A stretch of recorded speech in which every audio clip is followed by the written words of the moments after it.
तो ये मत समझिएगा कि आज मुसलमानों की जमीन कब्जा करने की योजना है तो बाकी सब बच जाए। कहता हूँ बुलडोजर के बारे में कि बुलडोजर बहुत बेवफा है, किसी का सगा नहीं। मैंने खड़े होकर कह दिया कि बीजेपी दलितों के, पिछड़ों के, आदिवासियों के खिलाफ है। पूरी भाजपा ही, पूरे भाजपा वाले चिल्लाने लगे। 56 बार भारत के लोकतंत्र को बचाने के लिए संसद की बेल में गया हूं और 156 बार जाना पड़ेगा तो जाऊंगा।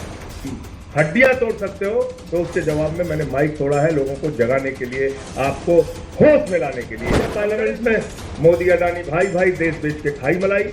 मैं आपको बता रहा हूं अपने जेल का, उनमें से तो एक है जिसका पुराना एक्सपीरियंस रह भी चुका है, तो उसी को भेज दो कम से। कहता सिकंदर जब बिहार में आया था तो बिहारियों ने मार के भगाया था। देश में कोरोना से लोग मर रहे हैं, हमारे देश का प्रधानमंत्री कह रहा है ताली बजाइए, थाली बजाइए, सब पीट रहे हैं। 5% का टैक्स बढ़ा के 28% कर दिया मोदी जी ने, उसका जश्न मनवाया सबसे।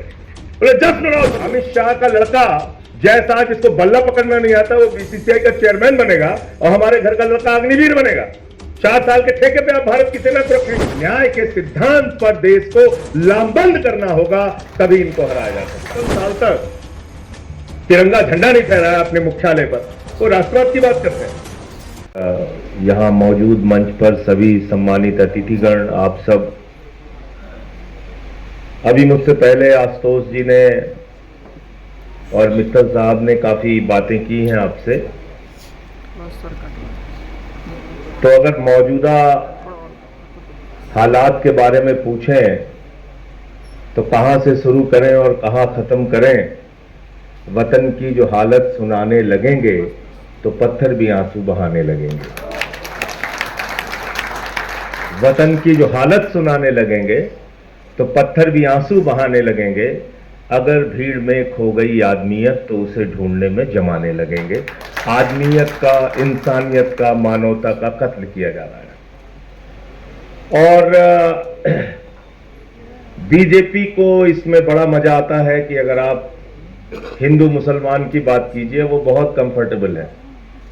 वो चाहते हैं ये बातें खूब होती रहे, उनकी राजनीति चमकती रहे, वो आगे बढ़ते रहें, और जो असली मुद्दे हैं वो मुद्दे धीरे धीरे पीछे हो जाएंगे। इस देश में आर्थिक सवालों पे राजनीति होती नहीं, शिक्षा के सवाल पे राजनीति होती नहीं, इलाज के सवाल पे राजनीति होती नहीं, रोजगार के सवाल पे राजनीति होती नहीं।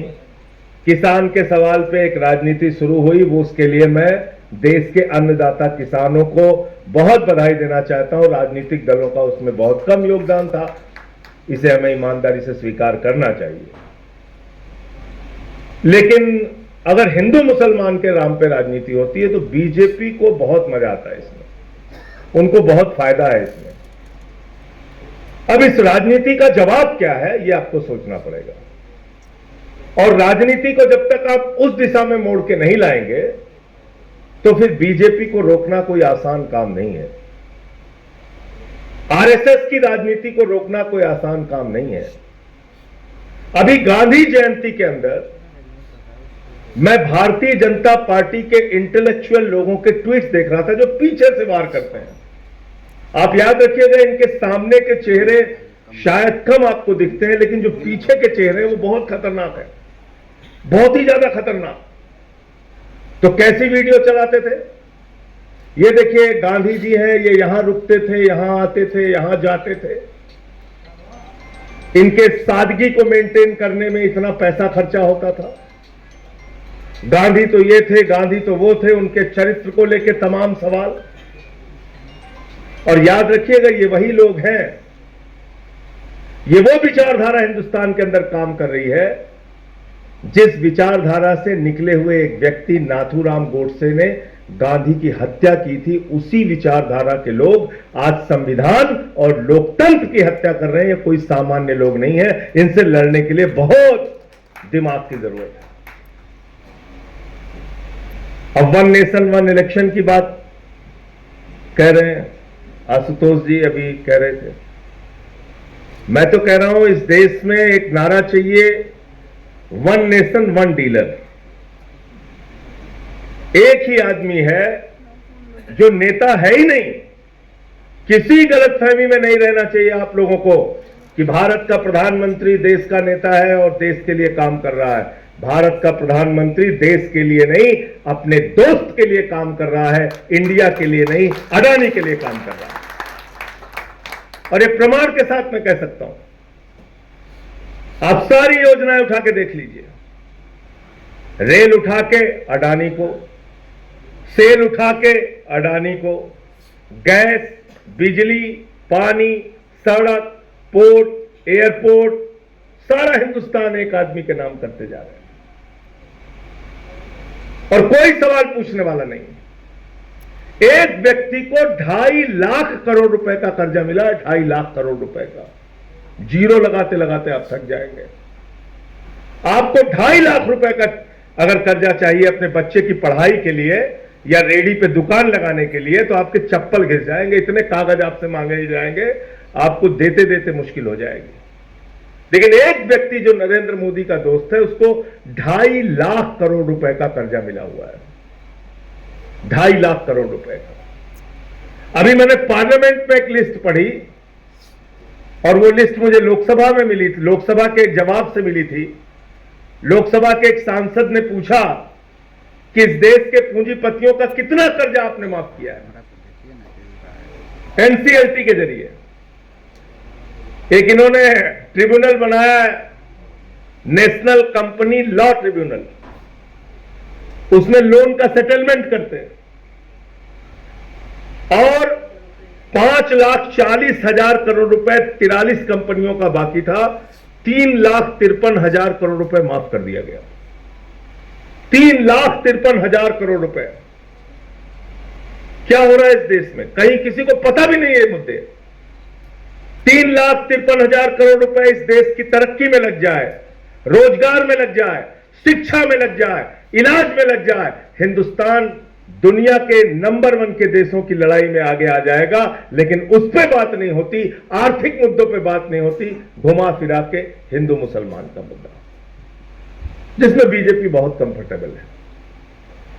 इनके जो दोस्त भाग के गए हिंदुस्तान छोड़ के, नीरव मोदी हो, मेहुल चौकसी हो, विजय माल्या हो, नितिन संदेशरा हो, ललित मोदी हो, ये सारे लोग जिनका बीजेपी से कनेक्शन है, हजारों हजार करोड़ रुपए हिंदुस्तान का लूट के चले गए।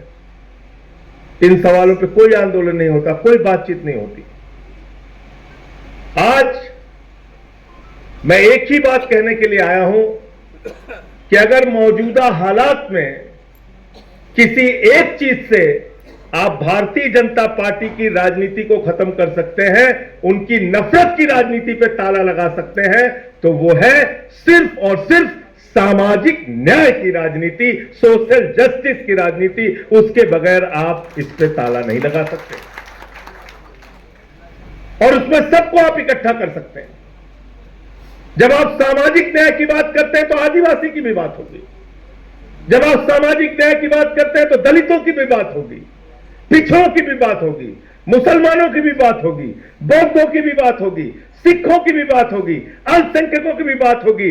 तो सामाजिक न्याय सबसे बड़ा मुद्दा है जिस पे सबको लामबंद करके, एकजुट करके यह कहना चाहिए कि हम इस देश में रहते हैं बाबा साहब डॉक्टर भीमराव अंबेडकर के संविधान के मुताबिक, किसी नरेंद्र मोदी और योगी के फरमान के मुताबिक नहीं। यह आपको बोलना पड़ेगा। और जब यह आप बात बोलते हैं तो तस्वीर बिल्कुल खुले तौर पे साफ दिखाई पड़ती है। आपको लगता होगा कि इस देश में मुसलमानों के साथ अत्याचार हो रहा है, इससे इनकार नहीं है। लेकिन आप जरा उस दलित परिवार के बारे में सोचिए जिसका बेटा सीआरपीएफ का जवान है। इसी बुलंदशहर में शादी में उसको घोड़ी पर नहीं बैठने दिया जाता। जरा उस दलित परिवार के बारे में सोचिए। मध्य प्रदेश के अंदर घर में मौत हो गई, मौत के बाद वो अर्थी लेकर पहुंचे, उस शमशान में चले गए जहां पर उनको अपने घर वाले का अंतिम संस्कार करने की इजाजत नहीं है। आप जरा उसके बारे में सोचिए कि जयपुर के अंदर एक मंदिर में शादी के बाद एक दलित जोड़े को मंदिर के अंदर प्रवेश नहीं करने दिया गया। आप सोचिए कर्नाटक के अंदर एक सांसद जो दलित समाज का था, भारतीय जनता पार्टी का था, भारतीय जनता पार्टी का शासन था, एक गांव के अंदर उसको घुस के उद्घाटन नहीं करने दिया गया। कितनी मानसिक पीड़ा झेलनी पड़ रही है, कितना अत्याचार समाज के एक बड़े तबके पे हो रहा है, इसकी आप कहानी लिखेंगे, अंतहीन गाथा है। इन मुद्दों को उठाइए और इस पे एकजुट हो जाइए। देखिए, इनको भागने का रास्ता नहीं मिलेगा, भागने का रास्ता नहीं मिलेगा। आज मैं जब यहां आ रहा था तो एक सभा से होके आया, उसमें केजरीवाल साहब ने एक ट्वीट का जिक्र किया।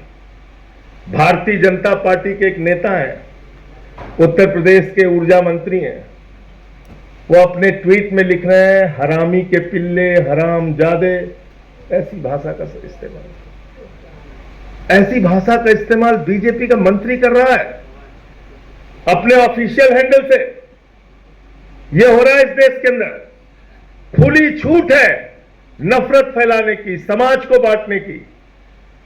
आज सवाल पूछा क्यों नहीं जाता? मैं तो बार बार कहता हूं, जैसे ही रामनाथ कोविंद जी देश के राष्ट्रपति बने, पूरे देश में बीजेपी वालों ने डंका पीटा, देखो हमने एक दलित समाज के व्यक्ति को राष्ट्रपति बना दिया, देखो हमने एक दलित समाज के व्यक्ति को राष्ट्रपति बना दिया।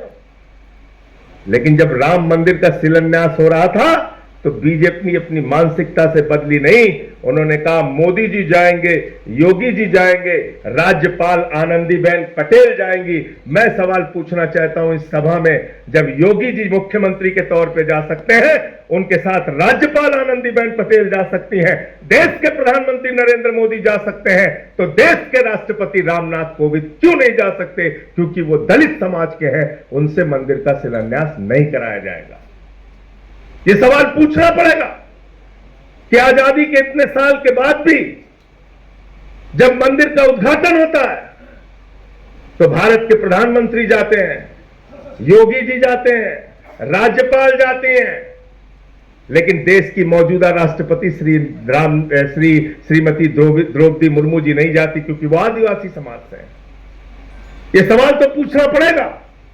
इस देश में समाज के बड़े तबके के साथ जो अन्याय हो रहा है, अगर अत्याचार हो रहा है, अगर उस मुद्दे को आप आगे लेके आएंगे तो वो बड़ा मुद्दा होगा, और उस मुद्दे में 85% जनता एक साथ खड़ी होगी, और उसके जवाब में बीजेपी आपके सामने नहीं खड़ी हो सकती। उनकी गंदी राजनीति, उनकी नफरत की राजनीति नहीं खड़ी हो सकती।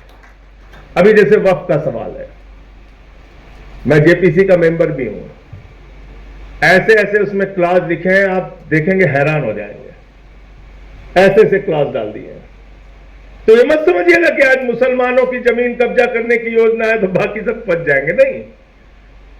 और मैं तो कहता हूं बुलडोजर के बारे में कि बुलडोजर बहुत बेवफा है, किसी का सगा नहीं है।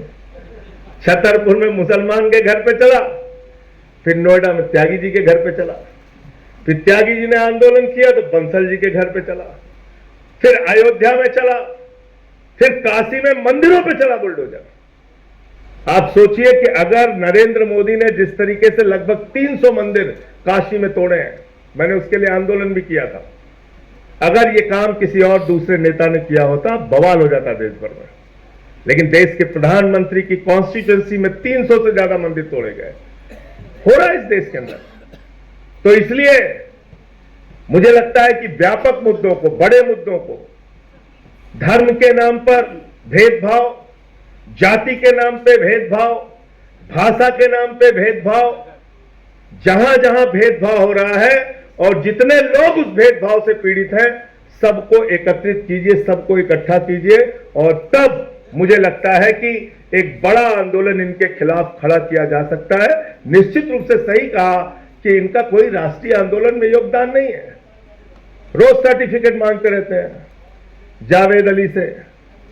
जावेद अली साहब तो लेके आए थे एक बिल प्राइवेट मेंबर का, ये दिलाना चाहते थे अधिकार। मैं था उस दिन, पूछिए, झगड़ा हो गया इनके चक्कर में, इनके बिल के चक्कर में झगड़ा हो गया। वो सामाजिक न्याय से जुड़ा हुआ बिल, सोशल जस्टिस से जुड़ा हुआ बिल, और तब मैंने खड़े होकर कह दिया कि बीजेपी दलितों के, पिछड़ों के, आदिवासियों के खिलाफ है। पूरे भाजपा वाले चिल्लाने लगे, पूरे भाजपा वाले चिल्लाने लगे। हमसे नाराज भी ज्यादा रहते हैं। ठीक था, हमारे साथी ने सस्पेंड बहुत किया, तो जब मुझे सस्पेंड कर रहे थे तो मुझे कहने लगे कि संजय सिंह 56 बार बेल में आए, इन्होंने मणिपुर का मुद्दा उठाया, तो मुझे अब तक 56 फिल्म याद आ गई, उसमें 56 लोगों का इनकाउंटर किया था। मैं 56 बार भारत के लोकतंत्र को बचाने के लिए संसद की बेल में गया हूं और 156 बार जाना पड़ेगा तो जाऊंगा। इसमें डरने की क्या बात है? मैंने किसानों का मुद्दा उठाया, माइक तोड़ दिया। बड़ी आलोचना पूरी देश में हुई मेरी कि माइक तोड़ दिया संजय सिंह ने संसद में। मैंने कहा तुम किसानों की हड्डियां तोड़ रहे हो, उनके साथ जानवरों जैसा व्यवहार कर रहे हो, उन पे गोलियां चला रहे हो। 750 किसानों ने अपनी शहादत दी है। अगर तुम हड्डियां तोड़ सकते हो तो उसके जवाब में मैंने माइक तोड़ा है, लोगों को जगाने के लिए, आपको होश में लाने के लिए। हम करेंगे। 11 महीने मुझे सस्पेंड रखा। मैं समझता हूं तारिक अनवर साहब बड़े सीनियर एमपी हैं। भारत के इतिहास में आजादी के बाद से लेकर अब तक मेरे ख्याल से सबसे लंबा सस्पेंशन पीरियड संजय सिंह का है। 11 महीने मुझे सस्पेंड रखा। और अजीब बात और आपको बता दूं तारिक साहब, मेरी पार्टी ने मुझे दोबारा चुन के भेज दिया। केजरीवाल साहब ने दोबारा सांसद बना दिया। मैं पहुंचा, बोले आप सस्पेंड हैं। मैंने कहा भैया पिछला साल कार्यकाल बीत गया। बोले नहीं, नए कार्यकाल पे भी लागू होगा। ये कोई हंसने वाली, ये जावेद अली है, इसके गवाह हमारे साथ में राज्यसभा में, पूछ लीजिए सांसद जी। मुझे बोले नए कार्यकाल पे भी वो सस्पेंशन लागू होगा। मैं हैरान रह गया। मैंने कहा ऐसे कैसे लागू होगा? बोले लिखित माफीनामा आपको देना पड़ेगा। मैंने कहा मैं संघ में नहीं रहा हूं भैया, मैं नहीं दे पाऊंगा। कोई इस सब चक्कर में मत रहिए, गलतफहमी में। कहने लगे वो मामला कुछ हो गया था इसीलिए आपको जानते हैं ना, आप सस्पेंड क्यों किया गया? हमने कहा मैं खूब जानता हूं। बोले क्या? हमने कहा मैंने नारा लगा दिया पार्लियामेंट में, मोदी अडानी भाई भाई, देश बेच के खाई मलाई। उसी दिन आ गए बीजेपी वाले मेरे पास, बोले तुम्हें जरूर पक्का जेल में भेजेंगे। भेज दिया जेल। 6 महीने जेल में रहा। 13 दिन तक मुझे कोठरी से निकलने नहीं देते थे। जब मेरा ब्लड प्रेशर चेक करने के लिए निकालते थे तो 4 पुलिस वाले, पूरा अनाउंसमेंट होता था, वार्ड नंबर 1, 2, 3 के बंदी भाई अपने अपने बैरक में चले जाएं, और सब बंद होते थे। सब वहां से फिर मुझे वहां ले जाते थे, मेडिकल चेकअप करा के लेके आते थे। और जहां मैं रह रहा था, जिस कोठरी में, वहां भी सीसीटीवी लगा रखा था। 24 घंटे हमको देखते थे। तो मैं वहां टीवी ऑन करके, टीवी सब में लगा रहता था, कोई अकेले मेरे में नहीं। तो मैं वहां टीवी ऑन करके फिल्में ऐसी देखता था जिसमें हंसा जा सके। मैं आपको बता रहा हूं अपने जेल का अनुभव। और मैं फिल्में देखता था, और फिल्में जो मजाकिया सीन होती थी उस पर हंसता भी था खूब आराम से। जो है 13 दिन के बाद मैं गया भाई सुपरिंटेंडेंट के पास। मैंने कहा भाई जो एक सामान्य कैदी का अधिकार है उतना तो अधिकार दो मुझे। बोला ठीक है साहब, आप वॉक कर सकते हैं।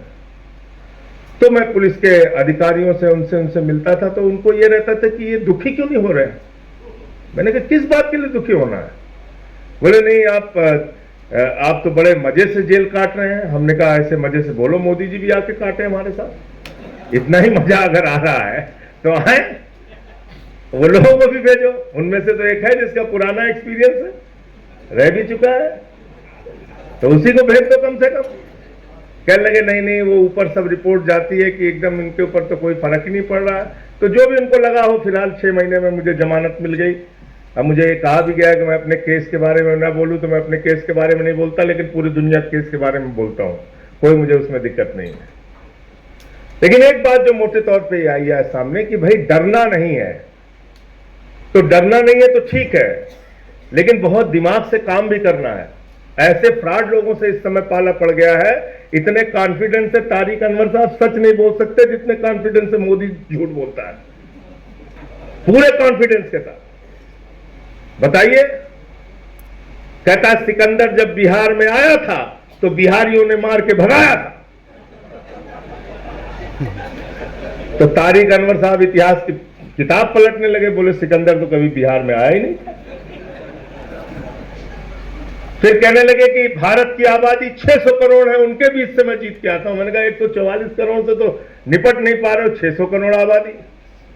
फिर गए हमारे यहां संत कबीर नगर खलीलाबाद में, तो कहने लगे बाबा संत कबीर, बाबा गोरखनाथ, बाबा गुरु नानक देव एक साथ बैठ के मीटिंग करते थे। अब उनके जीवन काल में कई कई साल के अंतर है, 100 साल के करीब अंतर।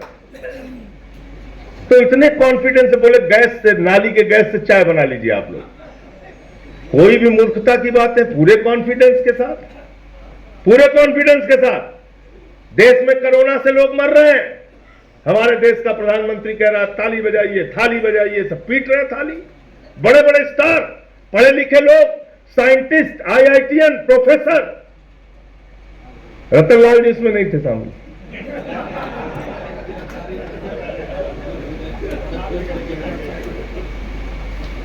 तो समझ लीजिए आप, ऐसे पागल बना रखा है देश का।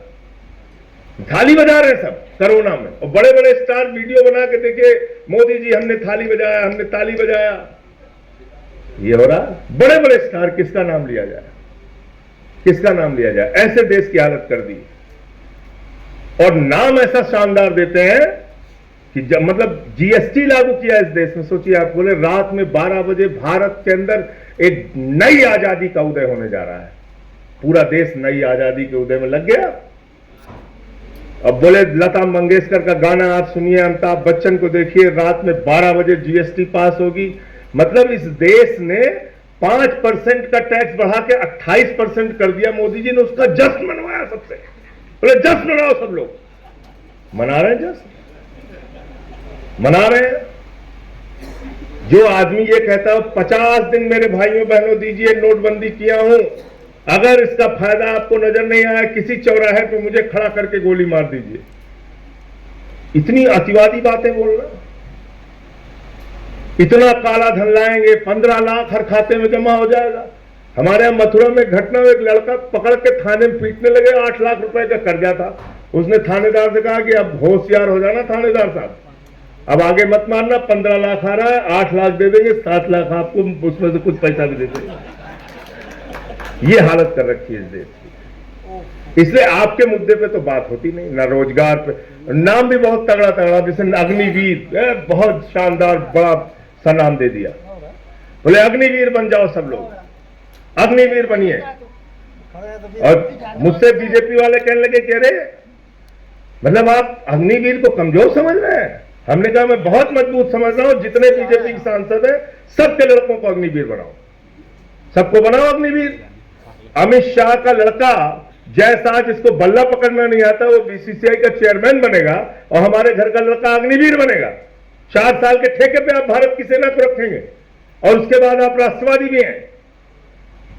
इसलिए इनसे किसी राष्ट्रवाद के सर्टिफिकेट की आवश्यकता नहीं है।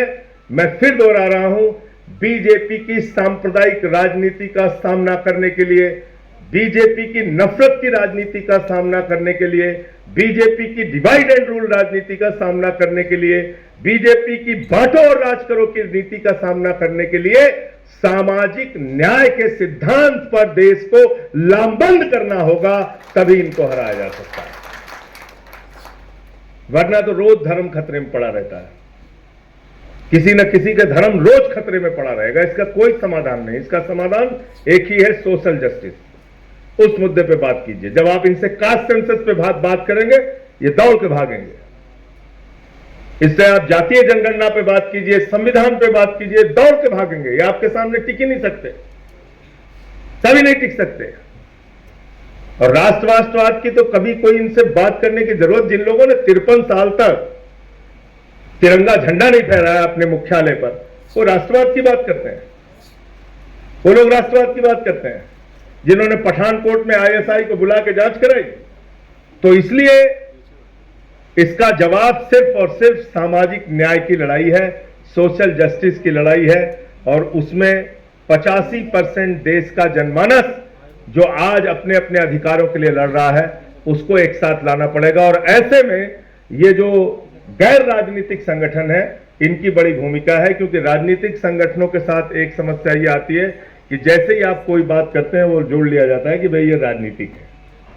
तो इसलिए आप राजनीतिक लोगों को भी बुलाइए, उसमें कोई सभी दलों को बुलाइए, लेकिन ऐसे प्रयास, ऐसे विचार गोष्ठी, ऐसे मंथन, इसकी बहुत जरूरत है। बहुत बहुत शुक्रिया, बहुत बहुत धन्यवाद, आपने मुझे बुलाया और इतना अपनी बात रखने का मौका दिया।